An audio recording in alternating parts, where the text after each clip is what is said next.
ଭାଇ ମୋ ସହିତ ଆଜି ଗୋଟେ ଏମିତି ଗୋଟେ ଜିନିଷ ହେଲା ଯେଉଁଟାକି ବହୁତ ଗୋଟେ ପ୍ରୋବ୍ଲେମରେ ଥିଲି ମୁଁ ଆଜି।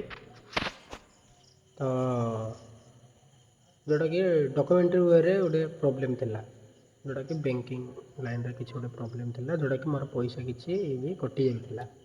ତ ମୁଁ ଯେଉଁ ବ୍ୟାଙ୍କ ବ୍ରାଞ୍ଚରେ ମୁଁ ଆକାଉଣ୍ଟ ଓପେନ୍ କରିଥିଲି 10 ଦିନ ପୂର୍ବରୁ ଓପେନ୍ କରିଥିଲି।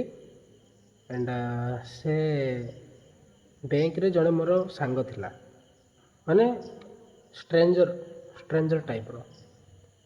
ତ 10 ଦିନ ହେଲା ପୁରା ସପ୍ତାହଟେ ହେଲା ପୁରା ଘାଣ୍ଟି ହେଇଯାଇଥିଲି ସେ କାମରେ।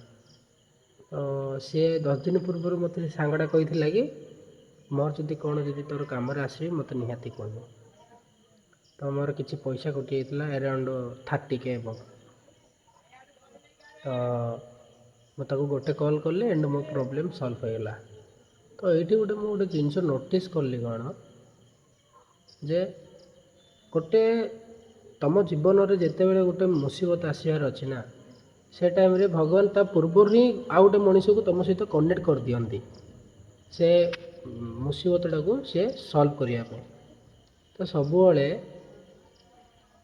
ଗଡ଼୍ସ ପ୍ଲାନ୍ରେ ବିଲିଭ୍ କର ୟାର, ଯେଉଁଟାକି ମୋ ସହିତ ଆଜି ହେଲା।